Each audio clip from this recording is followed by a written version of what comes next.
to order. Today, we are meeting on two measures. The first is HR 1836, a bill that recognizes the evolving role of the National Guard and Reserves. Members are on the front lines of the COVID pandemic, respond to natural disasters, and even protect the Capitol building. They often serve side by side with their active duty counterparts and take the same risks.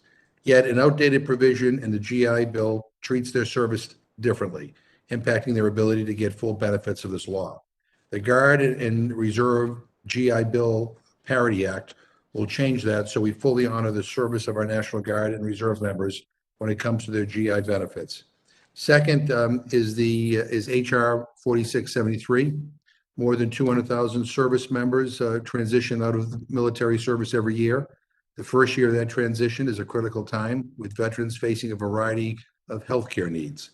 Right now, many unfortunately have to deal with bureaucratic red tape to get the care they need. The eVest Act will change that so these heroes no longer have to jump through unnecessary hoops to access the health care services that they have earned.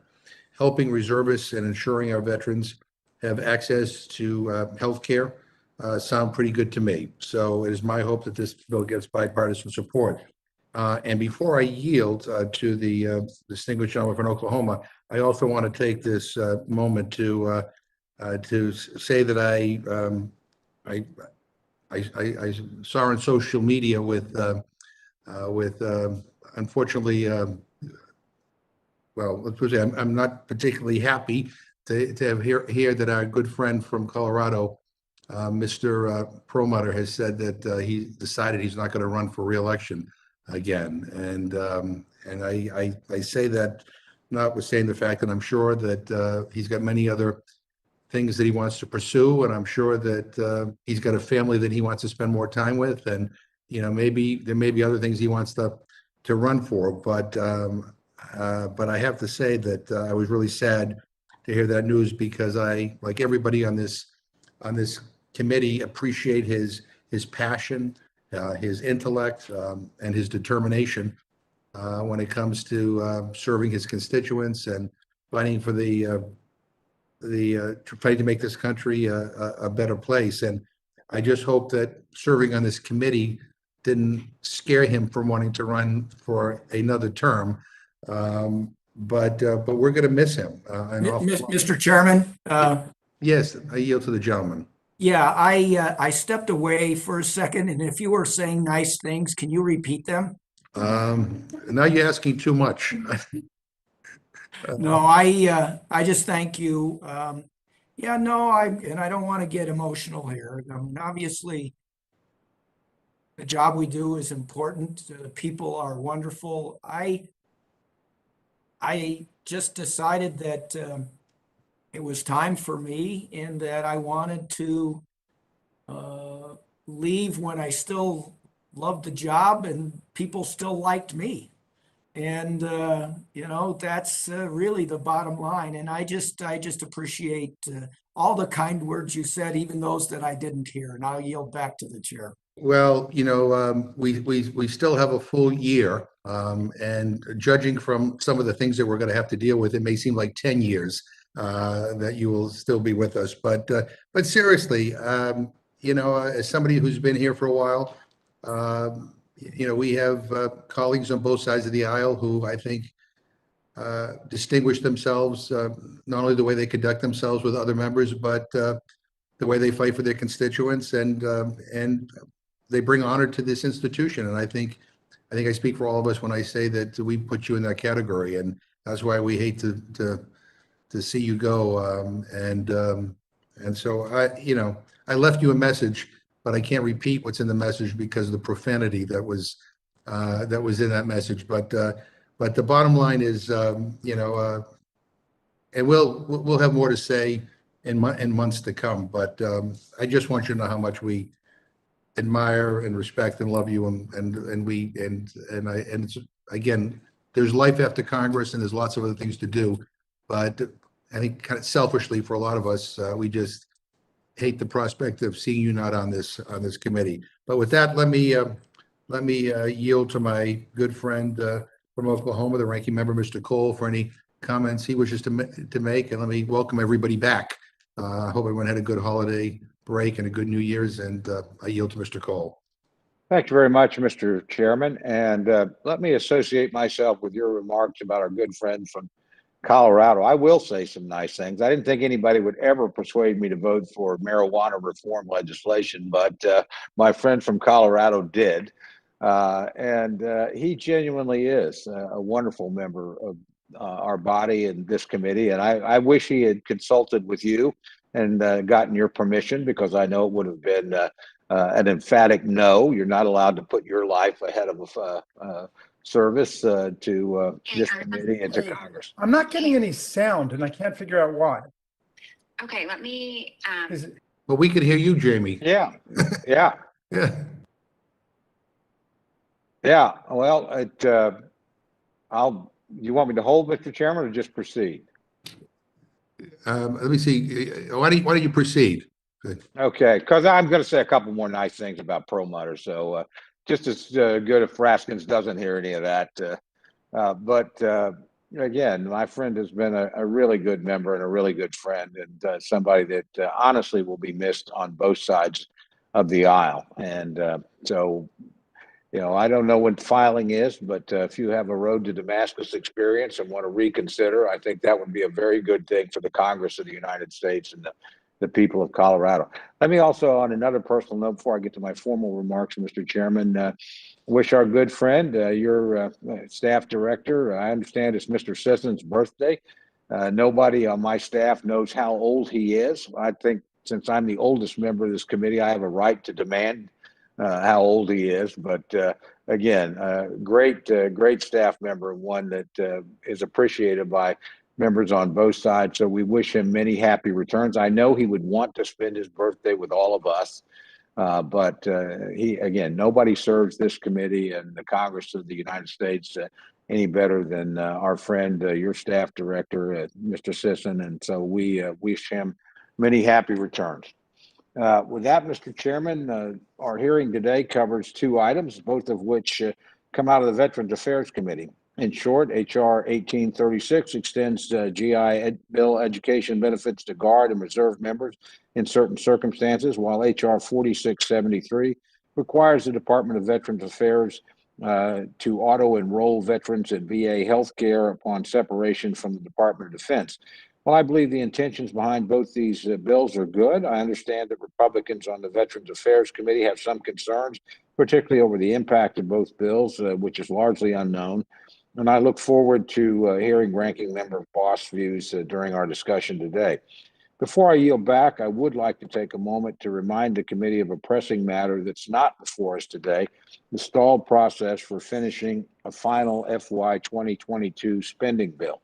It's been almost a month since we last met, and yet today Congress is no closer to meeting the deadline of finishing this spending package prior to the February 8th deadline.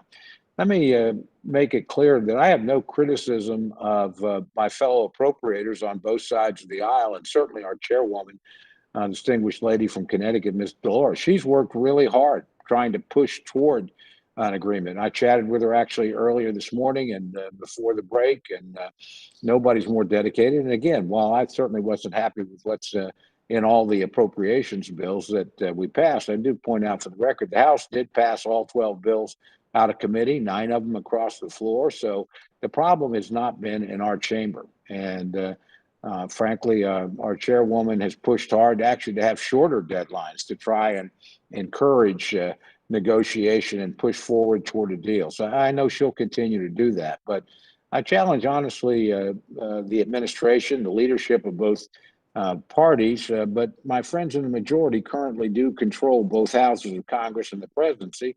And that puts the responsibility to govern squarely on their shoulders. But rather than focusing on the key governance responsibility of funding the government and keeping it open, majorities instead chasing other partisan priorities that stand little chance of becoming law. Although it sometimes seems these priorities change on a day-to-day basis, as of today, my friends are still seeking a renewal of their reconciliation bill, a spending boondoggle that appears to have been consigned to history due to the opposition of a key Democratic senator. a federal government takeover of the voting process and even the erosion of the filibuster, a tool that Democrats championed and defended in the very recent past. Unfortunately, in constantly running between one shiny object and the next, the majority is abrogating its critical responsibilities. Mr. Chairman, at the end of the day, the final appropriations deal can only come about when there's a bipartisan and bicameral agreement. The majority must enter into real negotiations with Republicans. That will require a give and take and will necessitate changes from the majority's initial stance. Again, I add that I know my friend and distinguished colleague, Chairwoman DeLaura, is up to that task because I've done it with her myself before in the past. So I don't think the appropriators are the problem, but I do think leadership has to focus on this and the administration has to do it. Otherwise, we're going to slide toward a year-long CR, in my view. The Hyde Amendment and other bipartisan pro-life protections that have been included in appropriations bills for decades, honestly, must be restored, and indeed, no deal is possible without that.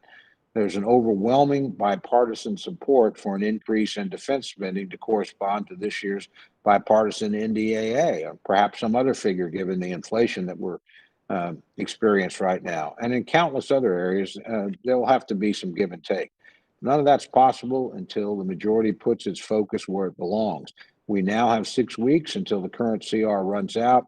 I hope my friends in the majority will put this time to good use. I know that they'll find willing partners in a serious negotiation on our side of the aisle, but I think it's time that that begins. So with that, Mr. Chairman, again, want to end with a positive note. I appreciate what you had to say about Mr. Perlmutter. His good friend would be a real loss to Congress. And again, want to wish our good friend who serves this committee so well, your staff director, Mr. Sisson, a very, very happy birthday. With that, Mr. Chairman, I yield back. Well, thank you. The gentleman yields back. And let me also, I neglected to wish Don Sisson a happy birthday at the beginning because I was so overcome with emotion about Mr. Perlmutter's departure that I couldn't think of anything else. But Mr. Sisson tells me that he's at least 30. So I don't know if that helps you. But in any event, I want to hoping now since I'm 72, I was hoping I was no more than twice as old as him. So hopefully he's at least in his mid 30s, maybe even approaching the big 4-0. So. I will follow up with you on that. But in any event, I'd like to welcome our witnesses to provide testimony in HR 1836, the Guard and Reserve GI Bill Parity Act of 2021, and HR 4673, the eVest Act. Chairman Ticcato and Ranking Member Bost, we're delighted that you are here. Without any objection, any written materials you submit to rules documents at mail.house.gov before the conclusion of this hearing will be entered into the record. I now recognize the gentleman from California, Chairman Ticcato. Thank you, Mr. Chairman. And if you'll indulge me, I just want to say a few good things about my friend, Mr. Perlmutter, the gentleman from Colorado. Let me just say that Ranking Member Cole, that Mr. Perlmutter showed no mercy to even his own president when speaking truth to power. My first experience as a freshman was observing, or actually watching with amazement, Mr. Perlmutter stand up to the president in a caucus meeting and tell him that his choice for Treasury Secretary was a bad idea, whereupon the president was quite, let's say he was triggered by Mr. Perlmutter. So let it be known that the gentleman from Colorado spoke truth to power, no matter who it was, including his own president. I had a great time with him during oversight in science, and he was a tremendous resource when we had issues with the construction of the Denver VA. And there's so many other examples of his excellent legislative and lawyerly background and skill. So you will be missed, Mr. Perlmutter. And Mr. Chairman, thank you for indulging me. But I know in rules we've got to be mindful of getting to the point here. So I want to thank you and good afternoon, Chairman McGovern and Ranking Member Cole. I'm here today in support of HR 1836, Representative Levin's Guard and Reserve GI Bill Parity Act of 2021. Now, this bill is a long-needed fix to the unequal treatment of Guard and Reservists for GI Bill purposes. Under current law, Guard and Reservists do not accrue education benefits the same as their active duty counterparts, even when they are carrying out the very same duties. Now, we live in a new age of national defense where we utilize the total force concept with an operational reserve component, not a strategic reserve. I want to repeat, we now operate with an operational reserve component, not a strategic reserve. Now, what does that mean? It means that, in so many words, that our guard units and reservists are called up far, far more than they have in the recent decades. I remember as a young boy, in the sort of closing days of the Vietnam War, that the Guard was thought of as a kind of as a safe haven. As we know, most Americans know that since 9/11, the Guard and Reserve are not safe havens. We've seen the Guard and Reserve called up into action, sometimes multiple times. Now, as we observe the anniversary of the January 6th attack on the Capitol last week, we were reminded of the Guard and Reserve troops who deployed to protect Congress and our staffs and the foundation of our democracy. We continue to rely on the strategic reserve throughout the COVID-19 pandemic to activate and support public health response efforts throughout the United States. It is time that the Guard and Reserve benefits reflect the key work they are doing and the need for equity across the total force. It is time for every day in uniform to count. The GI Bill is both a recruitment and transition benefit to help service members reintegrate in civilian life and close the opportunity gap with their civilian peers. Guard and Reserve need this more than ever as they are constantly transitioning between military, civilian employment, and family life and facing continuous disruptions. Now, if service members can step up and do their part day in and day out while holding down civilian jobs and squeezing in time to take care of their families, and veterans are finding this, veterans are funding this, then the least we can do here in Congress is to get out of the way of the solution. Now, besides being the right thing to do, investing in equitable GI Bill benefits for Guard and Reservists will provide more than a tenfold return for our country. Who are we to stand in the way of an educational benefit that will only make our country stronger? This legislation is endorsed by numerous VSOs, including Student Veterans of America, National Guard Association of the United States, Enlisted Association of the National Guard of the United States, and Reserve Officers of America. So I wish to thank Chairman McGovern and Ranking Member Cole for considering this legislation in Rules Committee today, and I urge the rest of my colleagues to support this legislation to ensure every day a Guard or Reservist spends in uniform counts toward earning GI Bill benefits. I yield back, Mr. Chairman. Thank you very much, Ranking Member Boss. We're delighted you're here. The floor is yours. Yeah, thank you, Mr. Chairman McGovern and Ranking Member Cole. Thank you for the opportunity to testify today. I'm here as the ranking member of the VA committee to discuss my opposition to H.R. 1836 as amended and the Guard Reserve GI Bill Parity Act of 2021 and H.R. 4673, the Ensuring Veterans Smooth Transition or EVEST Act. The intent of these bills is to improve delivery of benefits for members of the National Guard and Reserve for those transitioning out of the military. Those are goals I support. However, these bills have serious problems that I believe could jeopardize the services for veterans and harm taxpayers. As a result, I am unable to support them. The Guard and Reserve GI Bill Parity Act would allow members of the National Guard and Reserve to accrue active duty service towards the GI Bill for every day they are in uniform on federal orders, including training. This bill will cost tens of billions of dollars over several decades. That is not fully offset because the costliness provisions of the legislation occur outside of the 10-year budget window for mandatory spending. This is yet another example of reckless spending. It is unacceptable to me. It is also unacceptable to Budget Committee Ranking Member Smith, who is sharing my concerns about the fiscal irresponsibility of this proposal. A small portion of this bill is offset. However, it is offset using one of the very few pay-fors available to the VA committee. We have been holding those offsets in reserve while looking to expand services to toxic exposed veterans, which CBO estimates could cost hundreds of billions of dollars. Chairman Takano and I have agreed to address the toxic exposure issue as our highest priority. It baffles me that we would compromise that goal by taking this critical offset off the table. HR 4673, the eVest Act, would automatically enroll eligibility separating service members into the VA healthcare system. Transitioning service members receive education before they leave the military about how to enroll in the VA care and are contacted by the VA 3 times during their first year as civilians. Automatic enrollment and automatically enrolling them would add an influx of new patients into the VA healthcare system, which could mean veterans wait longer for care, VA staff experience more stress, and VA facilities become more crowded. None of these second-order impacts have been considered or accounted for. Further, CBO estimates this bill will cost $3.1 billion.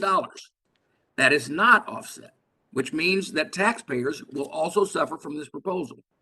Neither of these bills have had a legislative hearing. That means that we do not have views or cost estimates on either of them from the VA or other stakeholders. As the saying goes, this is no way to run a railroad. I've offered an amendment today to address my concerns with these bills and accomplish their goals in a more measured, budget-friendly, and veteran-centered manner.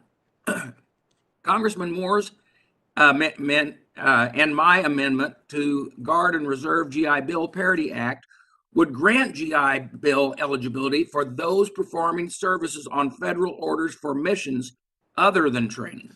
CBO estimates that the amendment would cost about $16 million, which would be fully offset. That is a stark contrast to the nearly $2 billion cost of the underlying bill, not to mention the cascading cost in the outlying years. My amendment in the eVest Act would create a bipartisan commission to improve eligibility for VA care for all veterans, not just those transitioning. I hope my amendments will be made in order. I'm happy to answer any questions about these, and I'll yield back.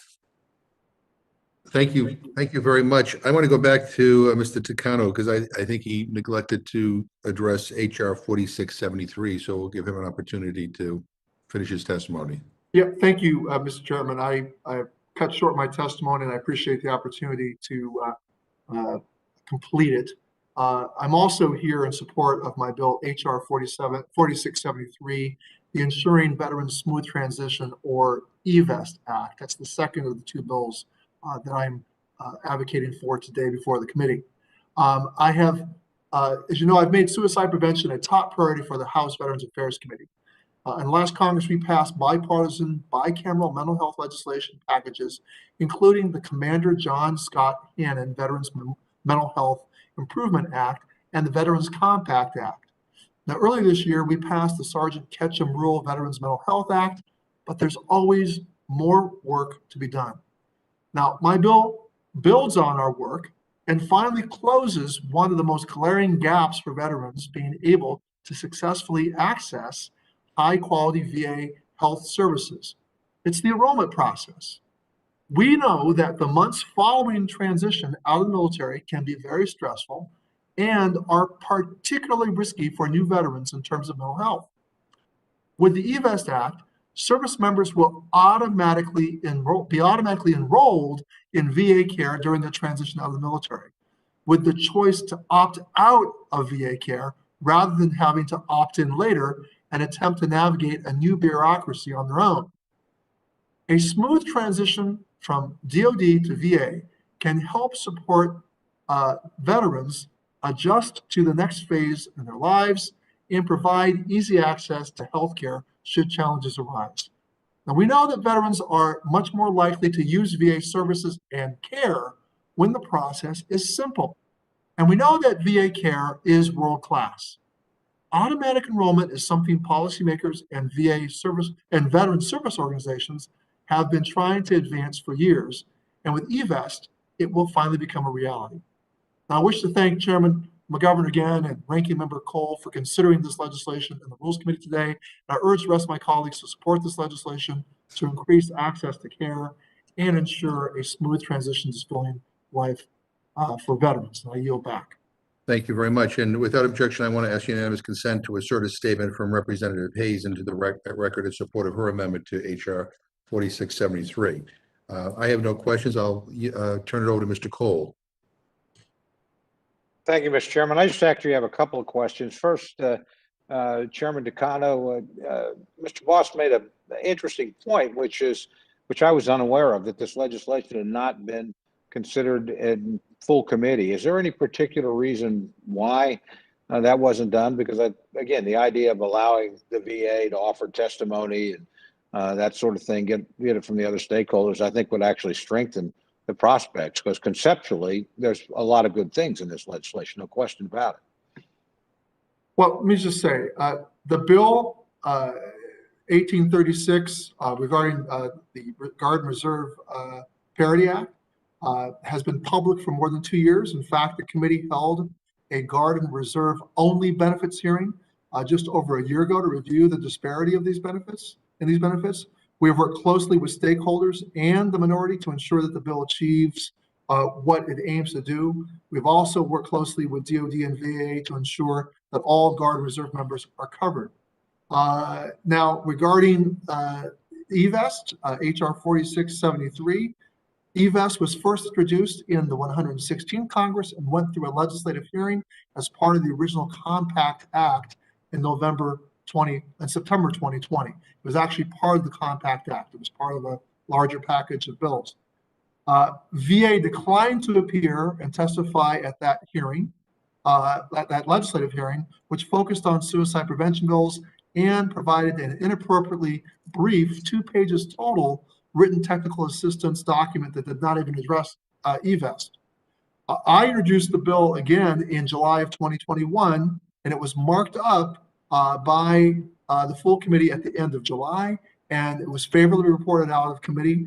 There have been multiple opportunities for minority input. The VSOs are supportive of this bill, and VA itself has long sought auto-enrollment capacity and authority. So I fail to see where the full committee has not considered both bills with adequate time for the minority to have input.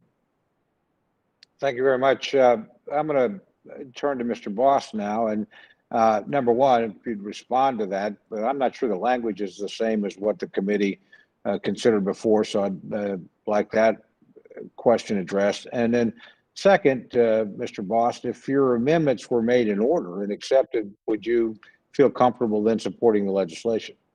In answer to your first question and responding to the chairman, as mentioned, it was done in another Congress.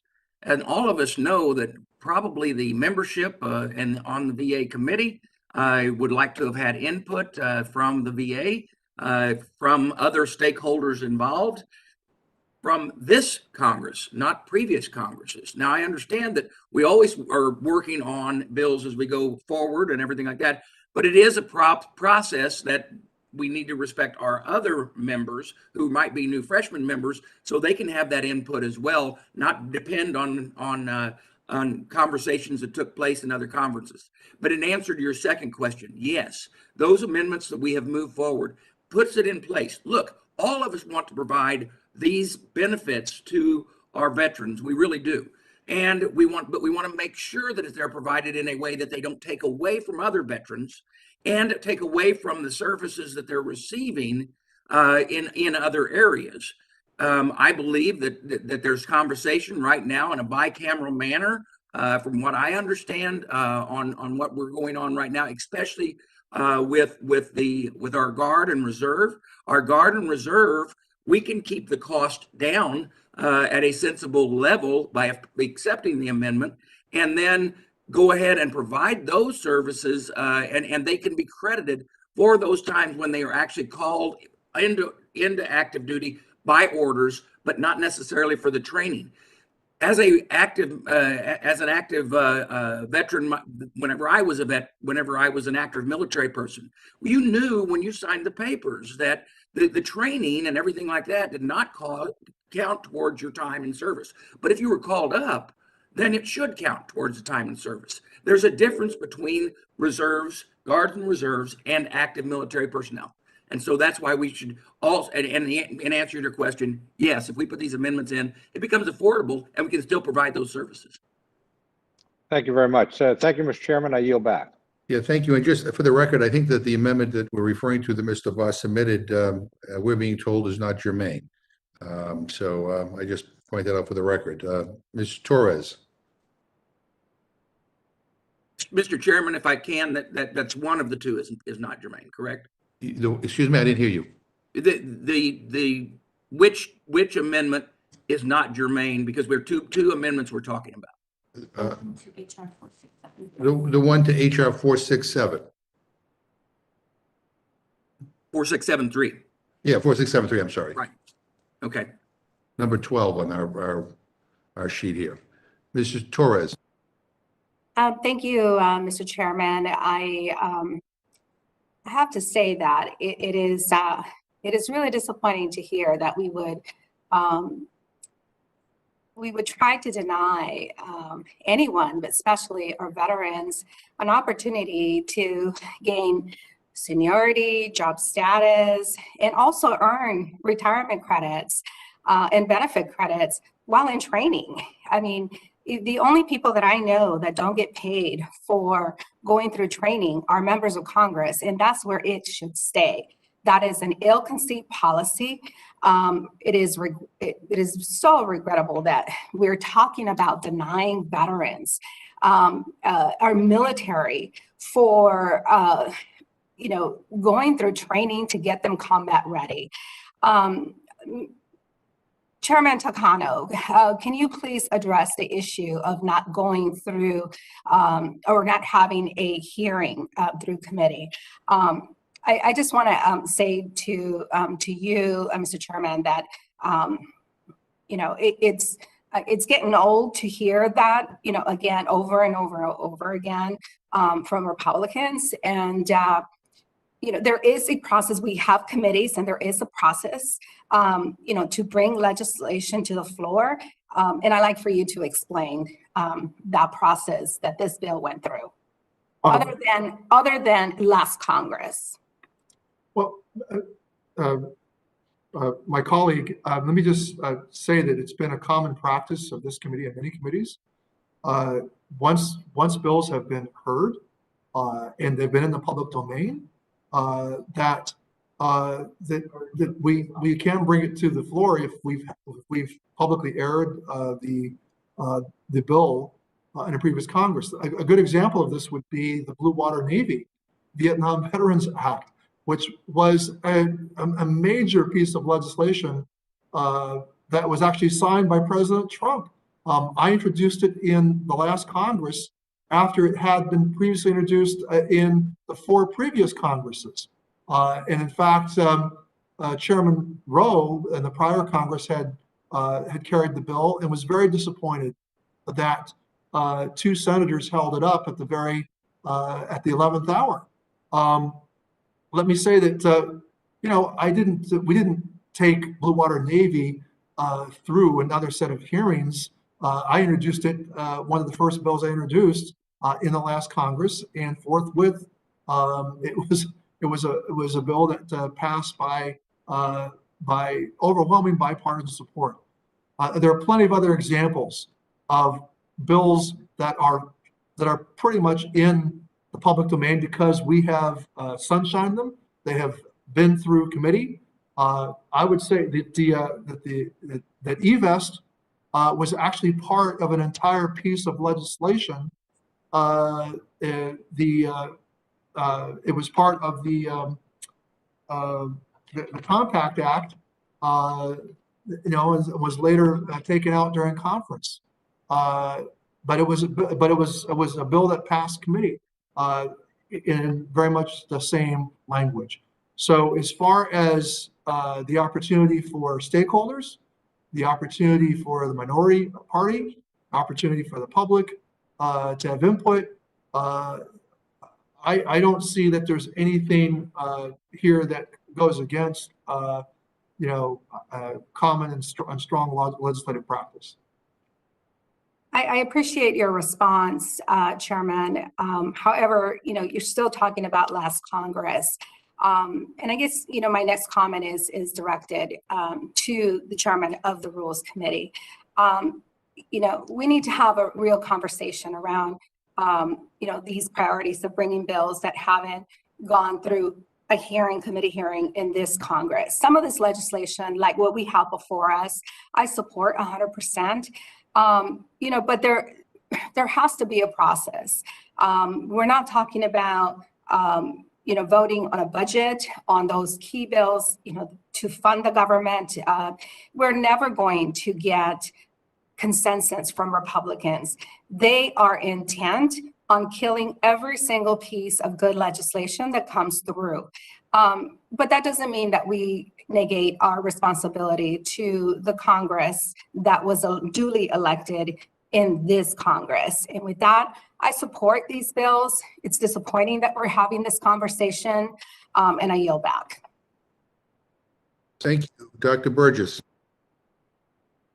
Thank you, Mr. Chairman. And I would just point out for the record, there are 64 members of Congress in this session or this term that were not in Congress in the previous Congress. And that's the reason why, Mr. Chairman, I believe you said at the start of this Congress that after an initial 3-month hiatus where we would have to consider things that perhaps hadn't been through regular order, now we were in a realm where everything would be considered under regular order. And I know the chairman of my primary committee, Energy and Commerce, Chairman Pallone, has insisted that all bills come through the formal committee process for the very reasons that the gentlelady from California just articulated, that there is an opportunity for every member, now new members, to participate, and of course, opportunities for the public to be able to see the legislation and be transparent about the process. So let's not discount the fact, I don't disagree with Chairman Takano that the concepts are good. And goodness knows that when Republicans were in the majority, there were times where we did the very same thing, but we were also criticized each and every time by the then minority Democrats for abrogating the committee process. And as one who believes himself to be an institutionalist, I don't think we should turn our backs on the fact that our committees do real work. Our members are all valuable. Their voices should be heard. And it is important to bring things through regular order. Now, Mr. Bost, having said all of that, I would like to be in agreement with you. And I accept the fact that you said that the difficulty is obviously in the offset because it's outside the 10-year budgetary window. And being a member of the Budget Committee, I'm sensitive to that. At the same time, when we look at the problem with suicides amongst our veterans, and particularly suicides amongst our Guard and Reserve personnel, it's pretty hard to be arguing about dollars when we see those types of really disturbing statistics. So can you help me with that? Are there places where we are trying to apply lessons learned from the past? Goodness knows, after 20 years of war, we probably have learned some things, but how do we justify arguing from a budgetary position when in fact there are lives being lost?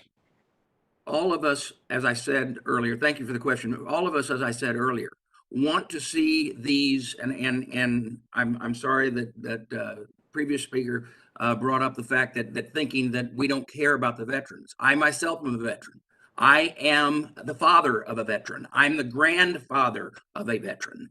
And we want to make sure But we have to make sure that as we provide, we're doing it in a way that we can do it in the future as well. Right now, when we move forward with the dollar amounts that we're talking about here, they can get the one bill, they can get the benefits, okay, the benefits for the GI Bill, and they can get credit for actually being called up. But for training is something that has been in existence since, it's that difference between reserve and guard and active.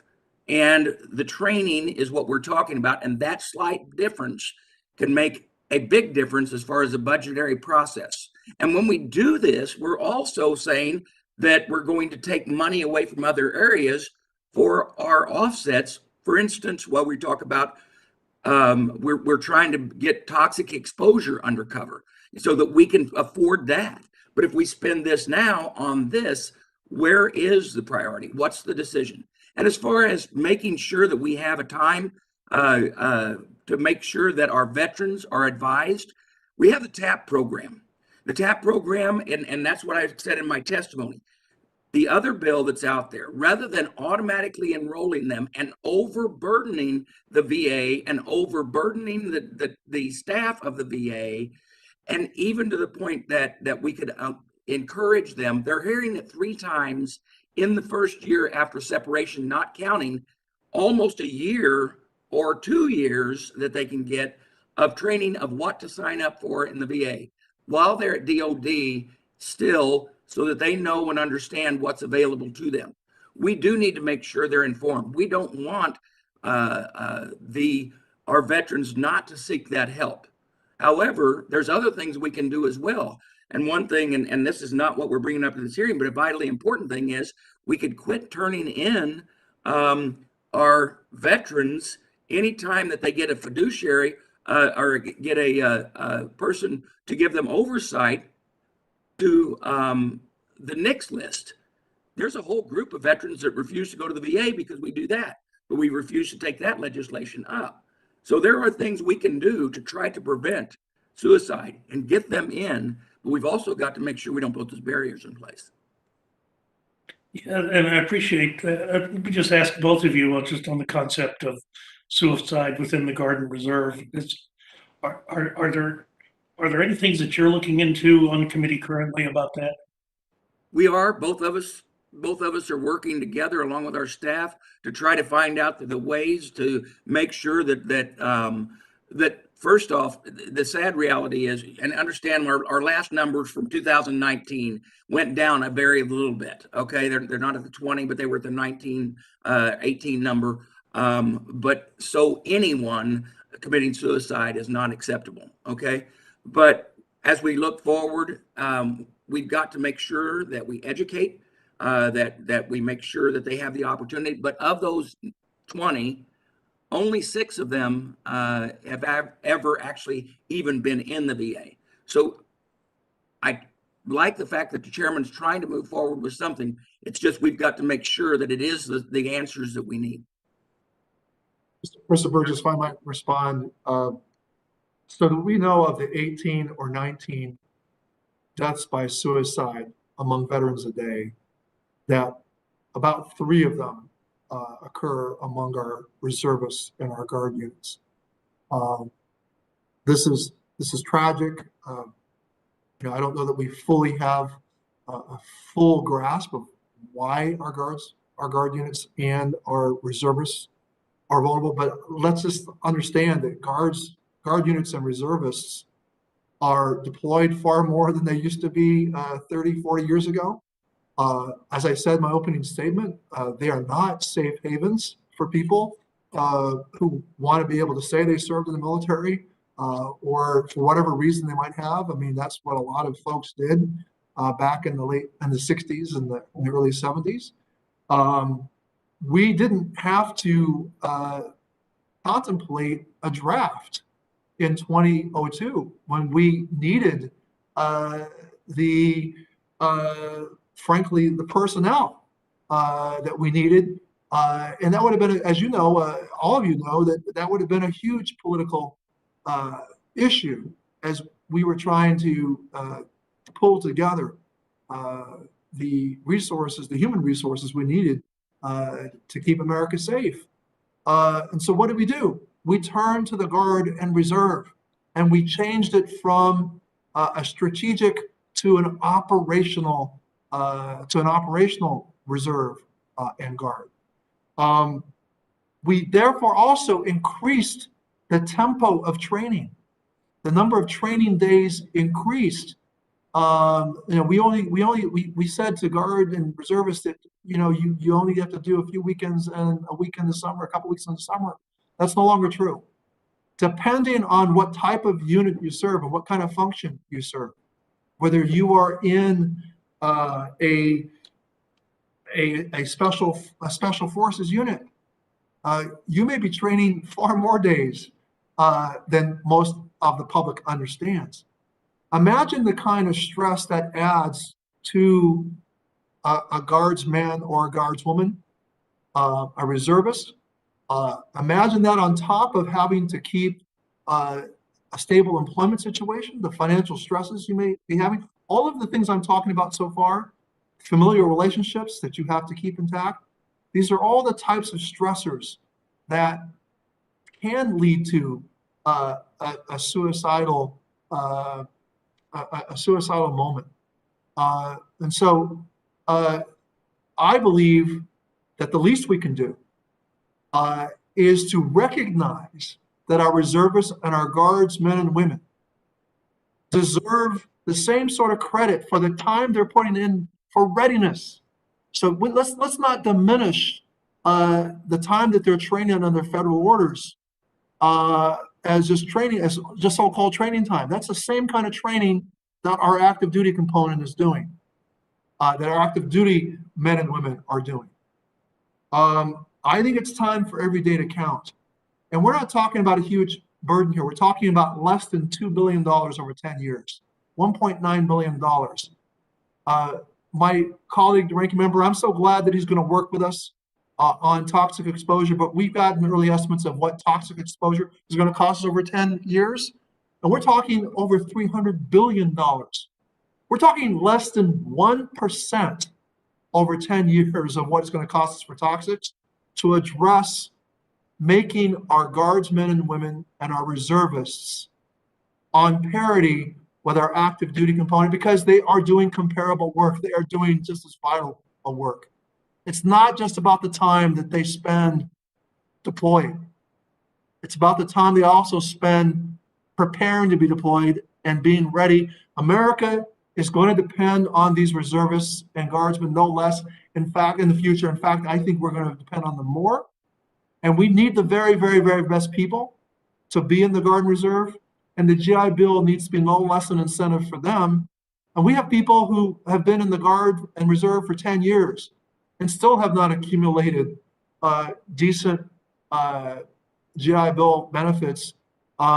We need the very best, and we need to encourage the guardsmen and women and the reservists themselves to improve themselves, and also be able to give that benefit away to their family if they choose not to use it. Sure. Well, thank you, and I really, I think we make the point that a hearing on this subject really would be to everyone's benefit. Let me just ask you, Mr. Chicano, because you brought up the transition between Department of Defense and the VA, and of course, back in, when was it, 2006 or 2007, the infamous Building 18 issue out at then Walter Reed Medical Center, people who were housed outside the wire waiting for that transition from DOD to VA. Time took too long, records could be lost. And one of the things that really came to the forefront during that time was the difficulty with getting the interoperability between DOD medical records and VA. At that time, I think it was the VISTA system at the VA. And we've talked about this a lot here in the Rules Committee. Are we any closer to getting that interoperability between the Department of Defense and the VA? I know a big contract a couple of years ago was let out to one of the suppliers. Have we crossed the threshold yet? Are we there? Well, Mr. Burgess, I wouldn't say that we've crossed the threshold. We are at some very tentative fits and starts in the process. The ranking member has been on the committee almost the same amount of time as I've been on the committee, and we know this has been a bipartisan struggle. I got on the committee facing bipartisan disappointment and anger and disgust at the abandonment and the aborting of an attempt to make the two record systems interoperable. You might have recalled that moment in 2013. Secretary Shulkin announced that he was going to contract with a sole source with Cerner. The initial go live in Spokane during the pandemic did not go as well as we had hoped. Some of this, I believe, is a gap in expectations, that the expectations of the users may be way out of proportion to what is actually deliverable, comparable to what is in even the private sector. But let me say that with the new secretary, he has brought on a new chief information officer, just confirmed by the Senate. We have some issues with the cooperation of the information people, the tech people, with the health folks, and giving clear direction to Cerner. I am cautiously optimistic that we are making some strides, but I'm very cautious. I am very, very glad that my predecessor, Chairman Rowe, established a subcommittee in the Veterans Affairs Committee to do oversight. I have continued that subcommittee. I've continued to ask for more funding to make sure that we have the staffing. I don't believe that we actually do have enough staffing to do oversight of a very complex topic like information technology. And this is not the only area of the VA that needs attention in terms of oversight of information and technology. So my answer is we've not crossed the threshold.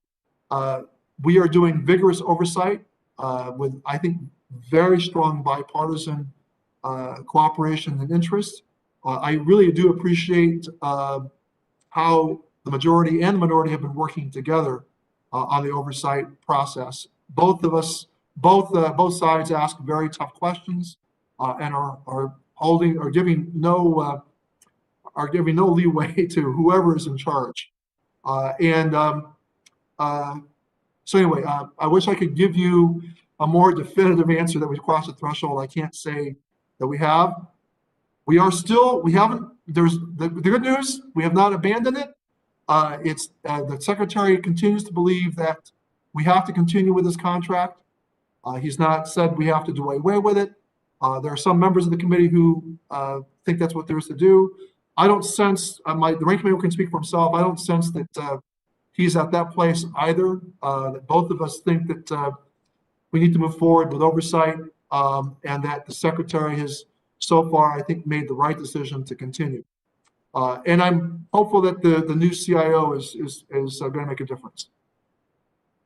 Well, it's just so important, and it seems like it's drug out for an absolutely unreasonable period of time. So, and be remiss if we didn't bring it up again one more time in the Rules Committee. And I do just want to point out a December 23rd article that I just looked at before coming into this hearing. We lost 4 guardsmen in Texas in the last several weeks due to suicide. It is a critically important topic, and I hope you will both give it the attention that it absolutely requires. So thank you, Mr. Chairman. I'll yield back. Thank you very much. I don't know if Mr. Perlmutter here? We'll go back to him later. Mr. Raskin.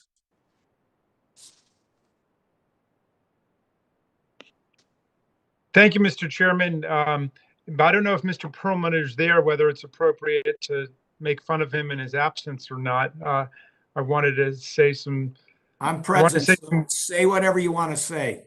All right, I'm going to go for it then, Mr. Perlmutter. First of all, the people of Colorado have no greater champion or advocate than you, and I've seen you go to bat for the people of Colorado time and time again. Having said that, when Chairman Takano said that you speak truth to power, it's also the case that you speak a lot of nonsense to your seatmates and keep us in stitches all day long. And so you've been a terrible influence on me ever since I first joined the Rules Committee. And as terribly sorry and pained as I am going to be to see you go, if you in fact maintain this bad decision, I will be a far more attentive and effective member of the committee, Mr. Chairman, after he's gone, because I'm going to be able to pay a lot closer attention to what's going on. It's going to be a lot less fun and a lot less exciting around here without Eddie Perlmutter. And but the Congress and the people of Colorado will be losing something if he really goes. So anyway, it's a melancholy day in the Rules Committee because of that. And I just want to say, Chairman Takano, I salute you for your unswerving leadership for veterans and for this great legislation, which we can all take pride in, which is going to make a huge difference in the country right away. So I'm just thrilled to get behind it. I'm going to be very excited to come back to my district to tell people about the new benefits that it's going to make possible. And with that, I'm going to yield back to you, Mr. Chairman. Thank you very much, Mr. Reschenthaler. Thank you, Mr. Chairman. I appreciate it, and I do just want to have some words with Mr. Perlmutter.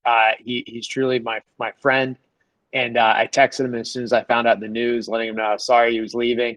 I see he's back on camera, and I got to say, if I said it in a text, I should say it publicly. If everybody had your demeanor, Mr. Perlmutter, and your attitude, this place would just work better, and I think it would be a much more pleasant place to work. I think we get a lot more done. So I know we still have a year to work together. I'm looking forward to it, but you've truly been outstanding with everything you've done. And I got to say, my first rules debate on the floor was with you, and it was heated, but it was nice. It was collegial. And afterward, I believe you came up, gave me a hug. We talked, and I think we walked off the floor together. So I wish more people shared your attitude and demeanor. And I do have to say, I think about you often, largely because every time I fill up a glass of water, I do it from a wedding gift that you gave my wife and me, which is a water dispenser I have on my kitchen counter. So I can't escape not thinking about you every time I go to get a glass of water. And I do have to say, I missed your ski trip this year, but at some point in the future, you and I hopefully will make some turns together out west. We'll have to make it happen. Can I ask the chairman a question? Well, yeah, well, are you done, Mr. Reschenthaler? I will yield. I'll yield to Mr. Perlmutter. Absolutely. My question is to the two of you. Is all of this being taped? Can I use this again sometime? I yield back. Ms. Fishbach's not laughing, so I'll yield back. Well, sounds good, Mr. Perlmutter. And then I also have to say, of course, happy birthday to Dawn, and a belated one to Dr. Burgess. So happy birthday to both of you guys. Okay, with that said, I'll get down to business. Ranking Member Boss, do you mind just talking briefly about the Moore substitute? I know it came up, but I don't think we fully went into it. Ranking Member Boss. Yeah. The Moore substitute is basically, and I want to clear up some things that were questioned and everything like that. As I said, I'm not in a position where I want to not offer these benefits, but we've got to offer these benefits to know and understand that the budget offset still has to be there. We still have to be able to pay for it. We have to be able to pay for it not only in the next 10 years, but 20 years and 30 years and 40 years down the road. And as we were talking, the Moore amendment, basically what it does is it covers everything but that area of the 2 weeks a year and the weekend a month. Those areas where we're already part of the obligation for the Guard and Reserve, knowing that when they signed up to become. And Representative, I know you know that because you've been on both sides of that. And the thing is, I would love to say, oh, yes, let's just open the floodgates up. But we've got other issues that are out there, other issues that are pending, and we've got a fiduciary duty. Now, that fiduciary duty also requires us to try to make sure that we can provide to make sure that the benefits that we can offer are offered to our military personnel. By putting these amendments in, it makes it to where it's affordable, it's palatable to the Senate, it's palatable to others involved, and it still gives those benefits to those veterans and those Guard and Reserve veterans that are out there. Mr. Boss, Ranking Member Boss, when you're talking about the offsets, are you concerned that with this offset, we are not going to have room to maneuver regarding the veterans who are exposed to toxics? Yeah, I am. Okay. Yeah, we talked about that earlier, and that is a concern because, you know, the chairman and I are in agreement. We do want to work on toxic exposure. Now, how are we going to pay for that? Those offsets are vitally important, and we need to figure out when we use them, how we can use them, and how we can make sure that we are doing what's best, not only for our Guard, Reserve, but all of our veterans, and we don't deny them other services in the long run. And then also handing off to our children and grandchildren who they themselves may have to serve. I know my grandchild, as I said, is serving, so that we can be wise in what we're doing. And if we're all of a sudden being wise and trying to handle this, it doesn't mean we're not compassionate. It means we're compassionate with the idea and intent that our compassion has common sense of how we can handle this in the future. And this is just my 2 cents, but I am concerned about the offset just because increasing the financing fee on the VA loan concerns me because, you know, now spreads this to the entire veteran community, and we want to encourage home ownership, particularly veterans to own a home. So I understand that there's disagreement about how to use this offset. I have an issue with just the offset itself, putting everything on the back of all the veterans who are buying homes with VA loan, refinancing with a VA loan. I mean, I would argue that that's not the best offset, but I'll let that be. Could you talk briefly about your thought on how this could impact individuals deciding to make the military a career, either, you know, being career officers or career enlisted personnel? Do you have any thoughts on how that could impact those decisions? Well, one thing is that, you know, quite often our Guard and Reserve decide to move over to full-time rather than being Guard and Reserve. And if we're going to say that all benefits are available to anyone regardless of your status in the military, the idea and intent of the Guard and Reserve was you could tie it with your civilian life. You could do that, and you gave up certain things to do that. Now, as we're trying to keep a peacetime, and I dealt, you know, I was in the service during peacetime, and it was always a challenge to keep people who were full-time instead of being Guard and Reserve.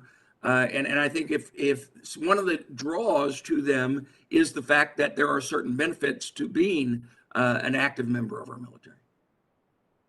Well, thank you, Ranking Member Boss. I appreciate it. And I can personally attest to the fact that you are the father of a Marine veteran. He was my instructor in Naval Justice School.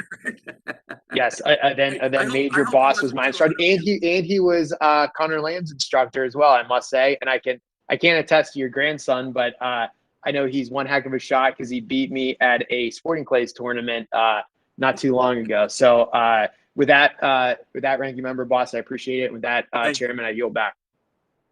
Thank you very much. I appreciate it. I saw the gentleman from the Moore amendment. You know, the amendment was submitted. There were some issues. There were some issues that arose that we're trying to see whether we can work out. I'm not sure whether we can or not. If we can, then we're happy to try to make it an order. But we're still in consultation with the parliamentarian. I don't know whether I want to yield to Mr. Perlmutter. If you want to say anything nice about yourself, you can have this opportunity, or I can move on to Ms. Scanlon, but it's up to you.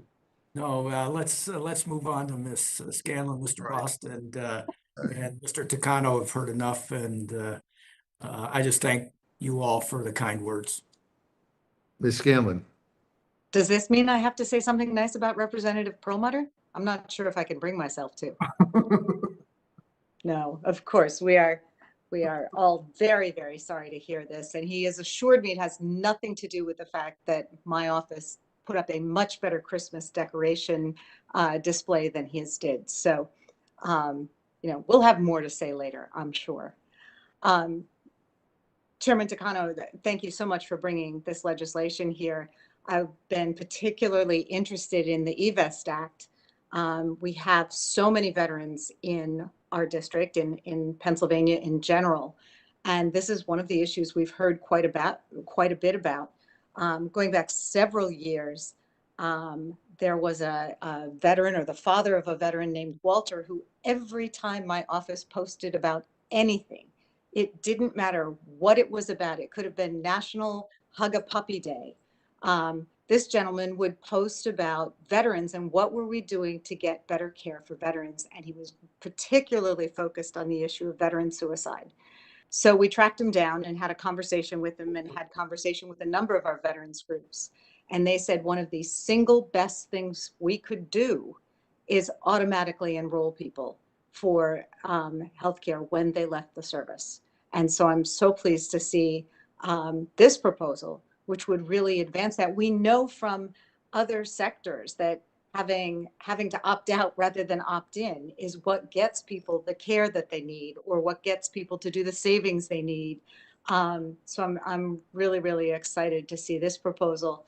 And then with respect to the Guard and Reserve Parity Act, we are asking so much of our National Guard these days. I mean, whether it's disaster relief or stepping in as they are, even as we speak, stepping in to work in COVID wards. I think they truly deserve these benefits. It's just as important as housing that we provide them with additional educational benefits. So I'm strongly supportive of both these bills. Is there anything else that you feel needs to be added at this point, Mr. Takano? I think you've laid out the case pretty well. Well, thank you, Representative Scanlon. Let me just take a moment to address Mr. Reschenthaler's concern about the pay-fors. Under eVest, of course, there's no mandatory spending, and we see a very modest amount of discretionary spending that has to be considered by appropriations. But very rare do you see a bill scored at zero mandatory spending. So we're seeing, because we're not talking about new eligibilities.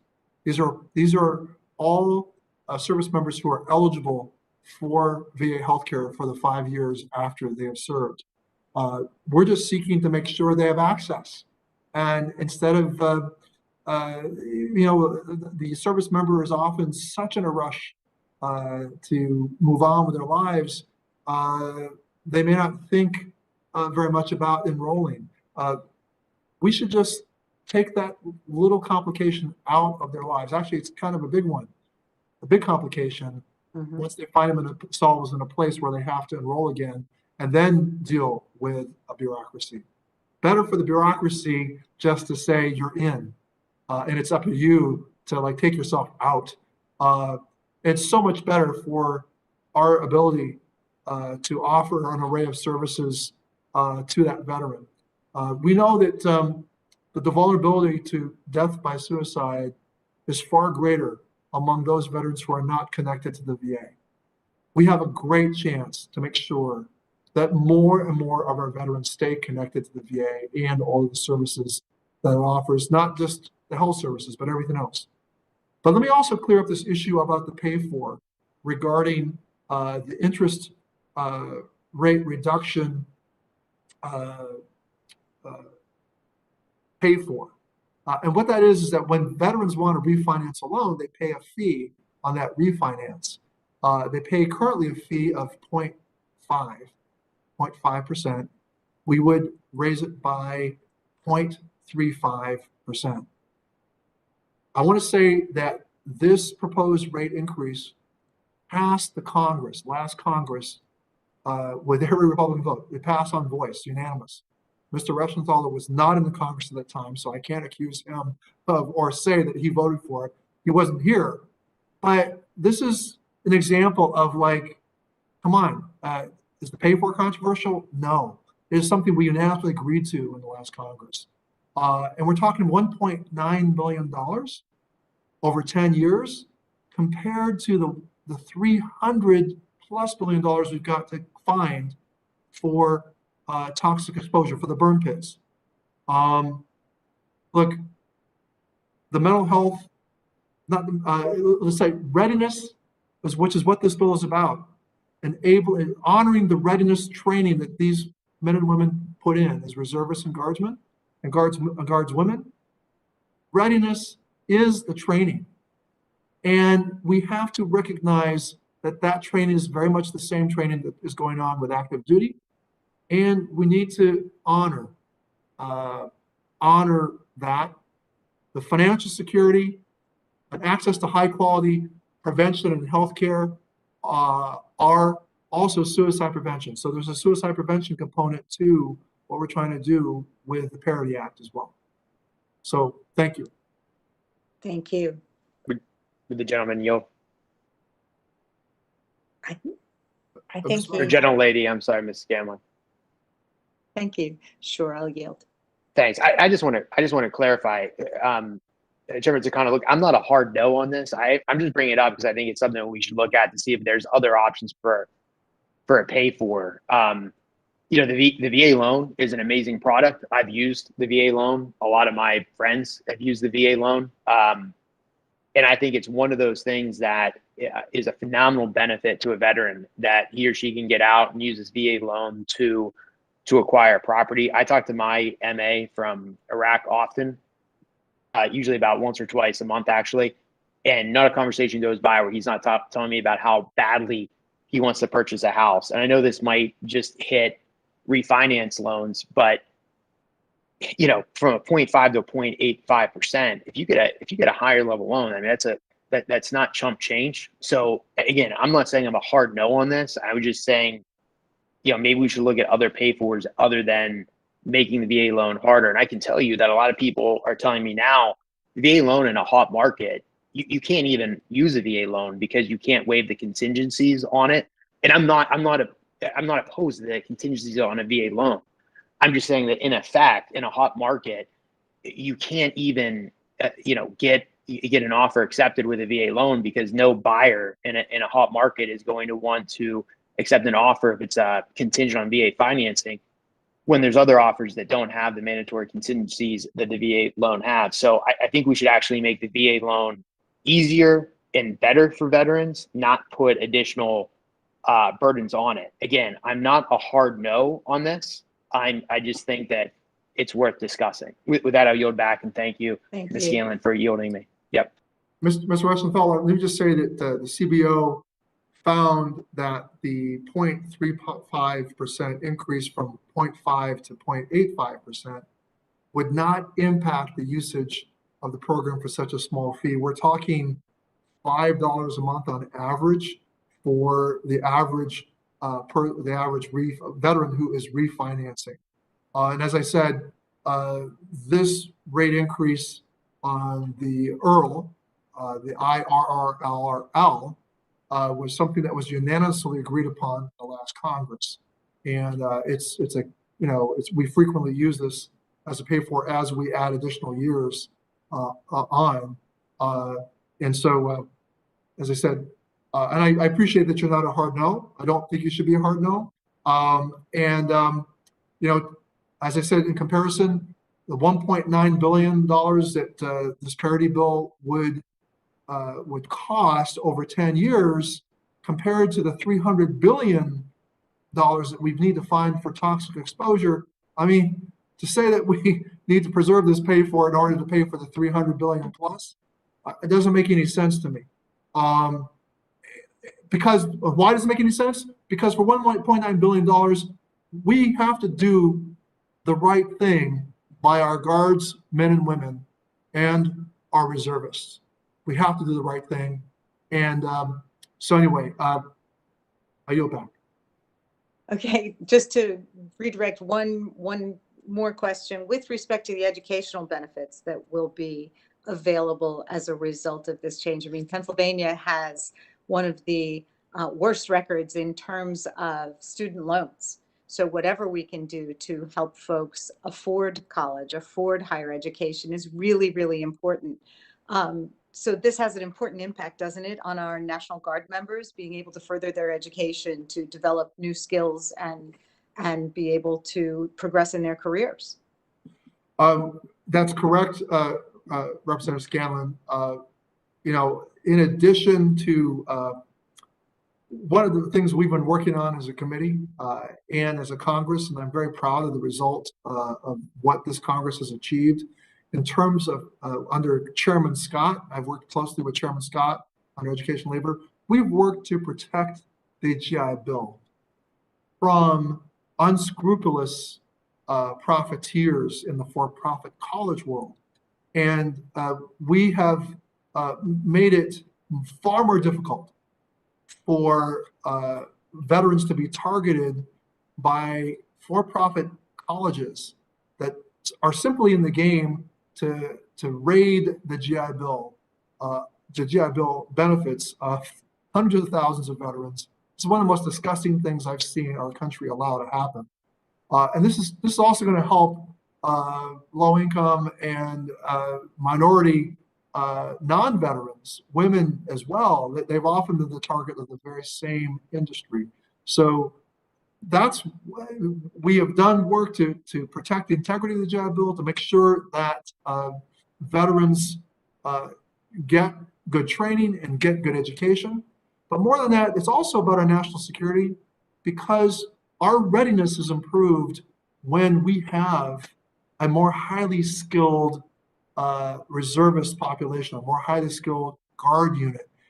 Think about the kind of things we are going to need our Guardsmen and women to do. It's no less than our active duty service members, who are called upon to be far more technically adept, far more intellectually developed.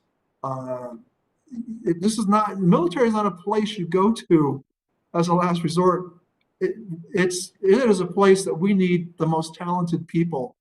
And the GI Bill is one of those things that is an important tool for the military for active duty, and we need to make it just as an important tool for our guards, our Guard units, and our reservists. Okay, thank you. With that, I yield back. I thank the gentlelady for yielding back. We want to also wish your staffer, Dean, a happy birthday as well. A lot of birthdays today. I now turn to Ms. Fischbach. Well, thank you, Mr. Chair. And once again, Mr. Perlmutter has disappeared. And since Representative Scanlon mentioned it, I just wanted to put in my bid for all of his Christmas decorations. When he packs up all of his boxes, he can send them over to my office. So, because he made quite the splash in the hallway here. But, you know, for the most part, my questions regarding the bills were asked and answered, and I do share the concerns about the costs and the budget issues. And I'm disappointed to hear once again that the Republican ideas were basically disregarded by the Democrats. But I did want to just check in with Ranking Member Boss if there's anything that he would like to add. No, I think we've discussed it to the point that, and the concerns that we have. I just want to make sure that everyone understands, just because we have concerns and we understand that we have to do this into the future does not make us where we don't support our veterans. Anyone that wants to question me in the support of our veterans, I would challenge them to do that with the history of my father or my grandfather, my son and my grandson, as well as my service time. So I appreciate everyone's questions and discussing it, because that's what we needed to do. I think it's something that should have been, that was brought up early on, that we should have went ahead and had the opportunity to discuss this. We had 2 hearings this year that could have been, these 2 bills could have been discussed in committee. They were not, but so be it. Thank you. And with that, Mr. Chair, I yield back. Thank you. Mr. Morelli. Thank you, Mr. Chairman, and thank you to Mr. Takano and the ranking member for being here. I I was hoping that Don Sisson's birthday was going to be the most exciting news of the day, and happy birthday to him. But I see Mr. Perlmutter couldn't let a pitch go by without swinging at it, so he's he's unfortunately upset the jovial nature of the day. But I do want to say something. I'll have to play this back from other areas. You know, I haven't missed an opportunity to tease Perlmutter during the 3+ years that I've had the privilege of serving in the House. But and I do want to say one of the reasons I wear it as a badge of honor when people say you're on the Rules Committee. Other members will say you're on the Rules Committee. And why would you do that? And I say it's an amazing committee. I love being on this committee. I love the members, and it's partly because this really is like a family, and I think so highly of the colleagues that I get to serve with. And I have to admit, this is an emotional day for me. It's not only like family, but losing a family member who's not losing in that way, but leaving us. And Mr. Perlmutter always teases me when I say I'm an old school legislator. He says, yeah, from about the 17th century. But I'm old school in this way. I think in the transactional world in which we live, I've always felt that relationships are the most important thing about what we do. And Ed Perlmutter has been an amazing relationship for me. He really has taken me under his wing in the 3+ years. I don't blame him for anything I do, but I give him a lot of credit for taking a new member under his wing, as I think he does for so many members. I don't know where he gets the time or energy, but I'll have more to say, I'm sure. So Ed, you're not going to get away with it. But this is an emotional day for me. I'm one of my dearest friends in the House, and while the House will go on, it's going to be a less fun place, that's for sure. Mr. Rank and Mr. Askin talked about that in our little text string, which sometimes is distracting, but always fun and interesting. And so I'm going to pass on questions for Mr. Tucano. I have some, but I'll take them offline, but wanted to make sure that I acknowledged and thanked Mr. Perlmutter for all he's done, not only for the country, but for the House and for the institution that's the Rules Committee. So God bless. Thank you very much. Mr. DeSaulnier. Mr. Chairman, I'm inconsolable about the news about Mr. Perlmutter leaving, so I can barely speak. But I do want to say happy birthday to Don. And it is interesting that Ed's notice and Don's birthday, since they both show the same kind of respect towards many of us that we probably richly deserve. But I'm going to miss you a lot, Ed. And California is coming to Colorado on October 15th to beat them. So I hope I am invited to be there with you. I yield back. Will the gentleman yield for one moment? Yes, I'd be happy to, Mr. Raskin, if it's directed at Mr. Perlmutter. Well, but it certainly is, because but I just learned that this whole announcement that Mr. Perlmutter's made was a desperate effort to obscure the reality of Don Sisson's birthday. And I didn't realize that it was just an effort to derail somebody else getting a little bit of attention in the Rules Committee. But I did want to say a word about Don Sisson.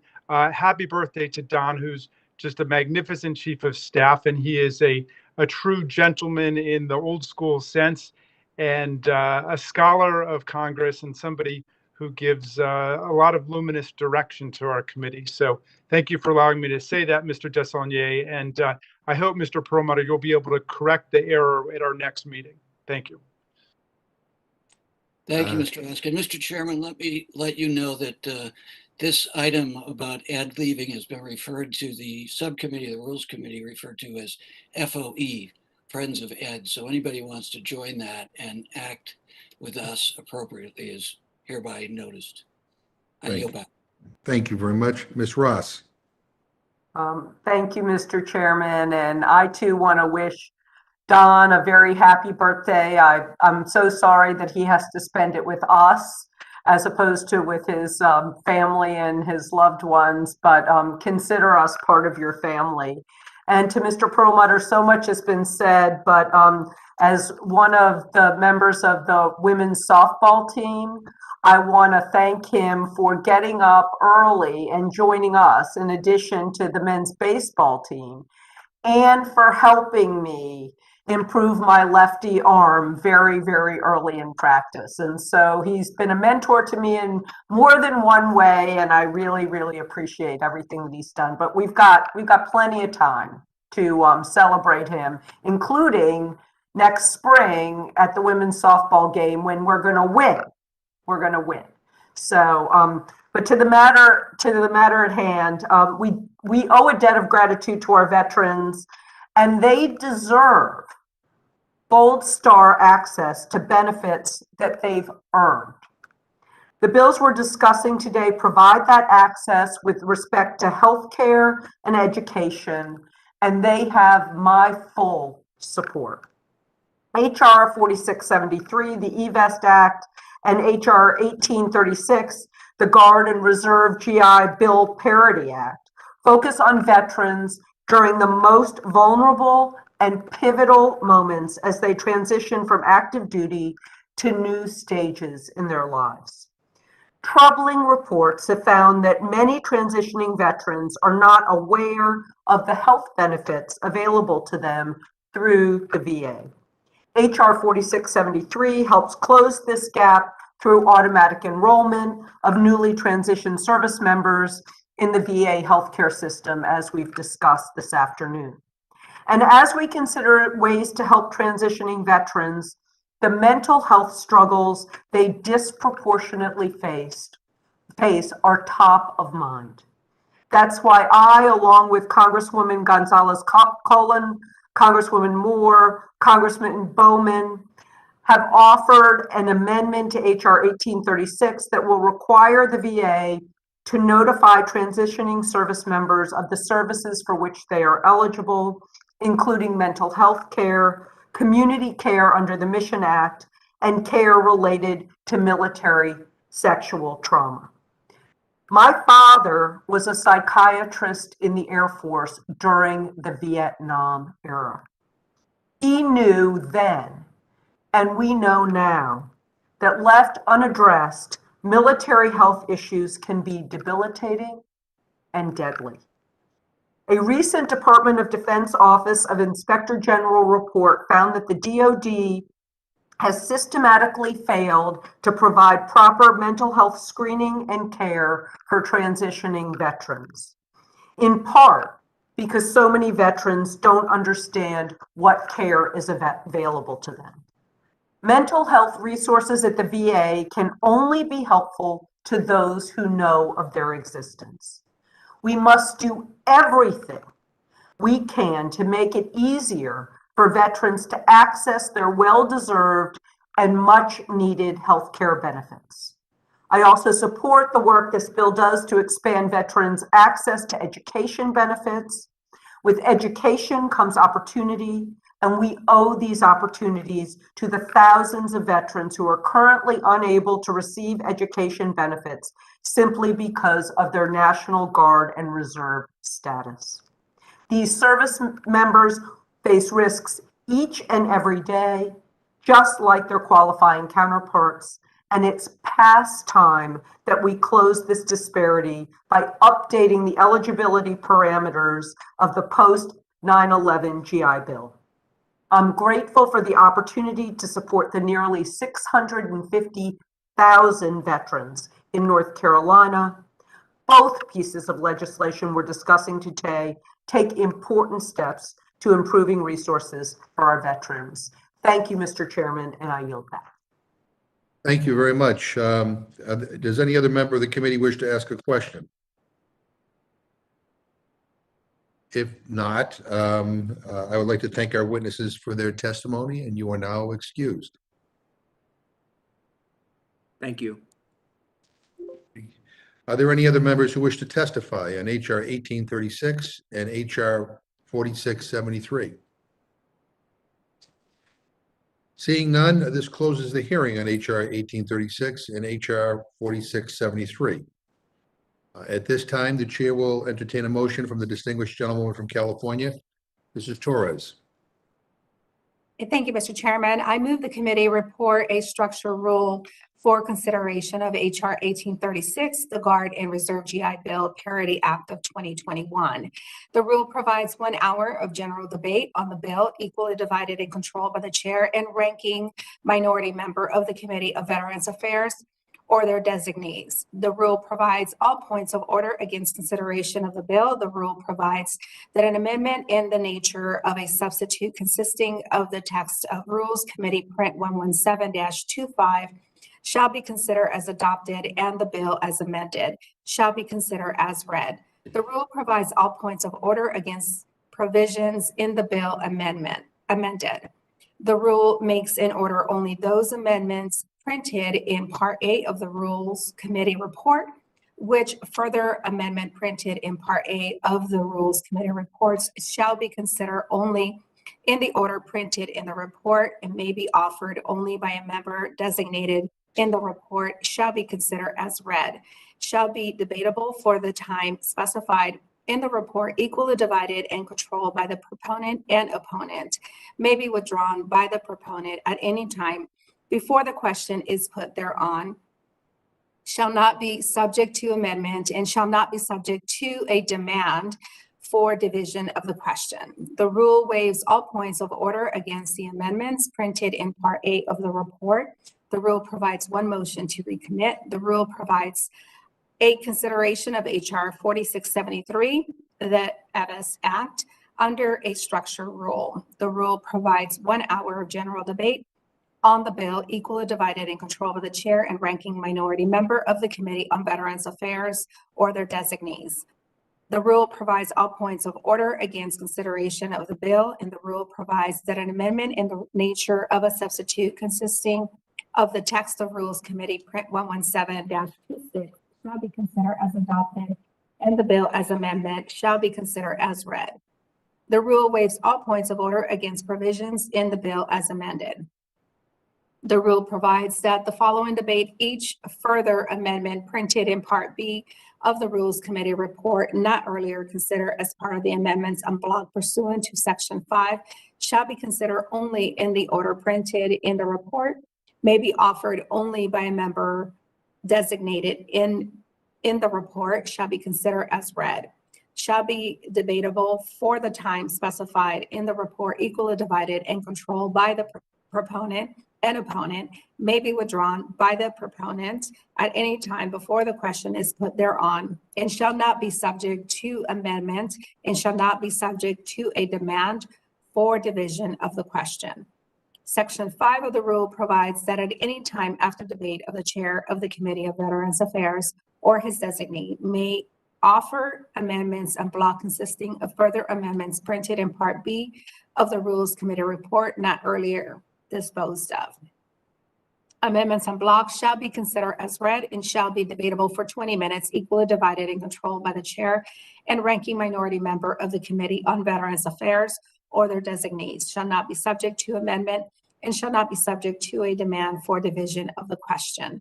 The rule waives all points of order against the amendments printed in Part B of the report and amendments en bloc described in Section 5 of the resolution. The rule provides 1 motion to recommit.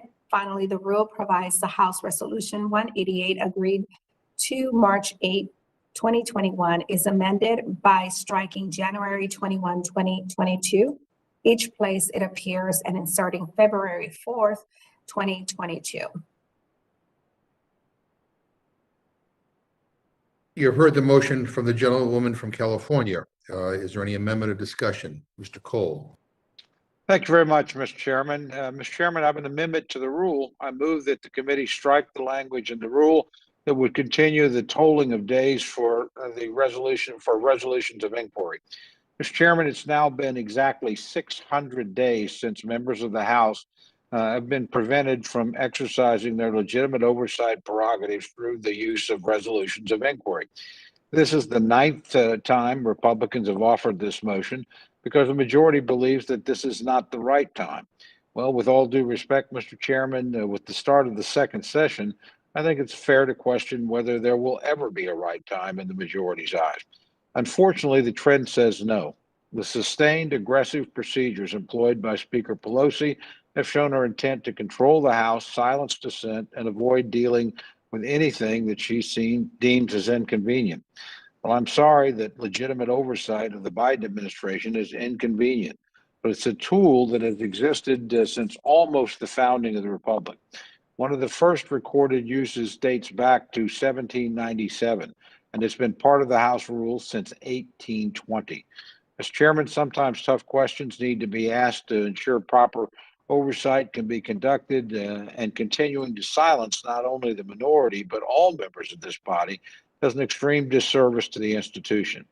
I know that you want to do better than that. We've had good discussions about that, but this would be a good place, in my view, to start. So I urge the adoption of my motion and yield back. Heard the gentleman's amendment. Any discussion? Mr. Chairman, Burgess here. Yep, go ahead. And this is so important that Mr. Cole, Ranking Member Cole has brought up. We've used the resolution of inquiry in the past when Republicans have been in the minority, and Democrats when they were in the minority. I remember Joe Kennedy used the resolution of inquiry quite effectively in the Energy and Commerce Committee. So it is a tool that is being denied right now, and there's no reason. Mr. Cole is exactly correct. Whatever reasons may have existed, we've long since learned how to compensate for those. So the speaker should relinquish the stranglehold on the institution and allow us to do our work. And if we've got legitimate questions, they should be able to be brought forward.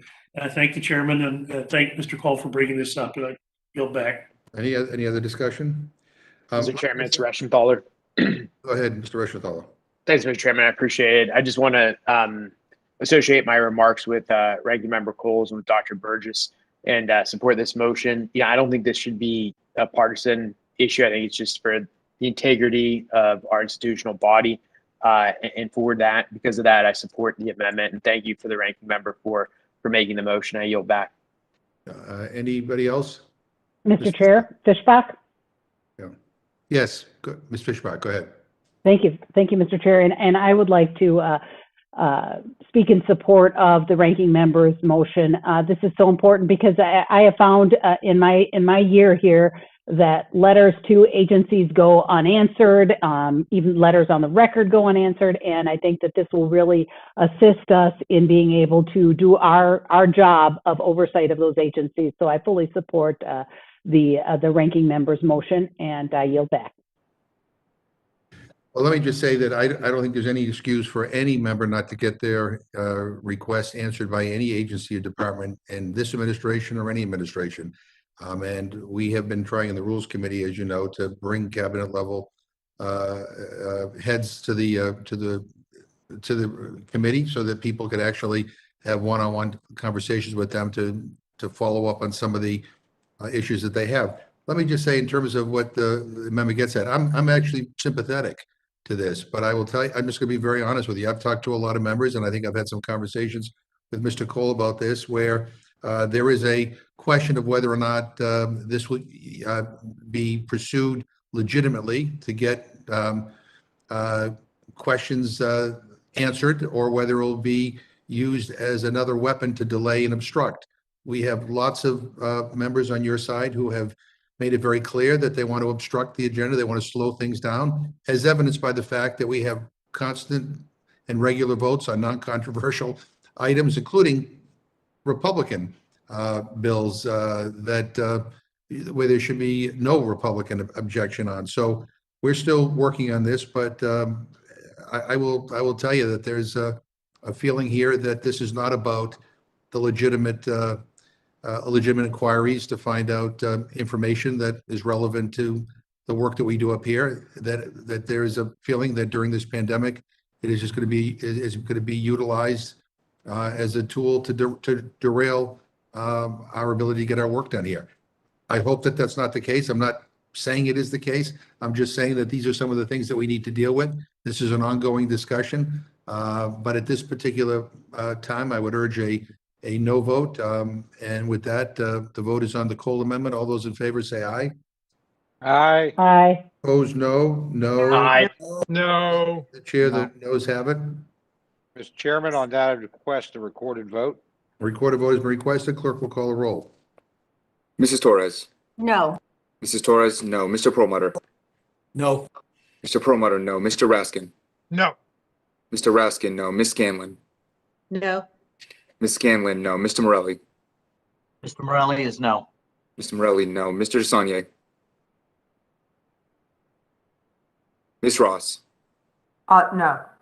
Ms. Ross, no. Mr. Neguse? Mr. Cole? Aye. Mr. Cole, aye. Mr. Burgess? Aye. Mr. Burgess, aye. Mr. Rushenthaler? Aye. Mr. Rushenthaler, aye. Mrs. Fishbach? Aye. Mrs. Fishbach, aye. Mr. Chairman? No. Mr. Chairman, no. Can I ask, how is Mr. DeSaulnier recorded? Mr. DeSaulnier is not recorded. Mr. DeSaulnier? I don't. Mr. DeSaulnier, you're not recorded.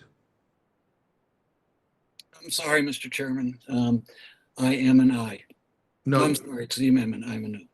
thank you. Okay, all right. DeSaulnier, no. Clerk, report the total. 4 yeas, 8 nays. Amendment is not agreed to. Further amendments. Mr. Chairman, Michelle Fishbach has Ms. an Fishbach, amendment. go ahead. Ms. Fishbach. Mr. Chairman, I have an amendment to the rule. I move that the committee make an order amendment number 3 offered by Mr. Fitzgerald of Wisconsin. This amendment would ensure members of the armed forces granted a general discharge under honorable conditions solely for refusing the COVID-19 vaccine are eligible for GI Bill education benefits. Despite being challenged in court, the Department of Defense has proceeded with discharging those who otherwise served honorably in defense of our nation solely due to their vaccination status. In an effort to prevent those who have refused the vaccine from being dishonorably discharged, Congress included a provision in the fiscal year 2022 NDAA limiting discharges for failure to receive the COVID-19 vaccine to either an honorable discharge or a general discharge under honorable conditions. However, there will now be a group of veterans who have served honorably up until the point of refusing the COVID-19 vaccination, who will have their education benefits denied and their service record diminished. Mr. Chairman, those who otherwise fought honorably to defend our country should not be deprived of the benefits simply for refusing to comply with the vaccine mandate. While some of my colleagues may disagree with this amendment, it certainly deserves the debate on the floor of the House. I urge support of my motion and the underlying amendment, and I yield back, Mr. Chair. Well, thank you very much. And let me just say, as the gentlewoman knows, that in this amendment that she is proposing, the protections are already in place as part of the NDAA that just became law. And unfortunately, there is a budget point of order against this particular amendment. And as everybody knows, we try to be we are very strict and not allowing amendments in order that where there are points of order against them. I should also say that as part of this bill, we spent this entire rules meeting working with the minority, trying to make sure that the substitute was in order. That had to undergo a couple of revisions. But we get to the point where we were able to make it in order so that there were no points of order against it. So I'm happy to be able to report that we did that. But on this, there is a budget point of order against it, and therefore I would urge a no vote. With that, anybody else have any? If not, the vote is on the Fishbach amendment. All those in favor say aye. Aye. Aye. Opposed, no. No. No. No. Chair, the noes have it. Mr. Chair, I would request a recorded vote. Recorded vote has been requested. Clerk will call the roll. Mrs. Torres? No. Mrs. Torres, no. Mr. Perlmutter? No. Mr. Perlmutter, no. Mr. Raskin? No. Mr. Raskin, no. Ms. Scanlon? No. Ms. Scanlon, no. Mr. Morelli? Mr. Morelli is no. Mr. Morelli, no. Mr. DeSaulnier? No. Mr. DeSaulnier, no. Ms. Ross? No. Ms. Ross, no. Mr. Neguse? Mr. Cole? Aye. Mr. Cole, aye. Mr. Burgess? Aye. Mr. Burgess, aye. Mr. Rushenthaler? Aye. Mr. Rushenthaler, aye. Mrs. Fishbach? Aye. Mrs. Fishbach, aye. Mr. Chairman? No. Mr. Chairman, no. Clerk, report the total. 4 yeas, 8 nays. Amendment is not agreed to. Are there any other amendment or discussion? Hearing none, the question is now on the motion offered by the gentlewoman from California. All those in favor will say aye. Aye. Aye. Aye. Opposed, no. No. No. Opinion of the chair, the ayes have it. On that, Mr. Chairman, I'd request a recorded vote. Recorded vote has been requested. Clerk will call the roll. Mrs. Torres. Aye. Mrs. Torres, aye. Mr. Perlmutter. Aye. Mr. Perlmutter, aye. Mr. Raskin. Aye.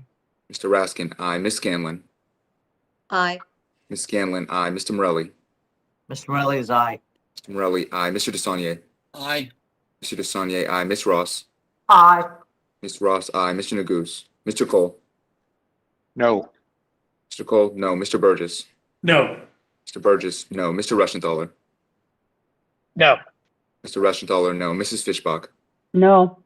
Mrs. Fishbach, no. Mr. Chairman. Aye. Mr. Chairman, aye. Clerk report the total. 8 yeas, 4 nays. The motion is agreed to, and accordingly, the gentleman from Colorado, the man of the hour, Mr. Perlmutter, will carry this for the majority. Well, Mr. Chairman, since Mr. Reschenthaler's first experience on this committee was with Mr. Perlmutter on the floor, I think we should pair them again. So Mr. Reschenthaler will handle for the Republicans. So Mr. Reschenthaler and Mr. Perlmutter will be handling this on the floor. So I appreciate everybody's patience during the hearing today, and there is no other business. We may have to meet again this week, and I will, as soon as I know for certain, I will let everybody know. But at this time, we have no other business, and so without objection, the committee is adjourned.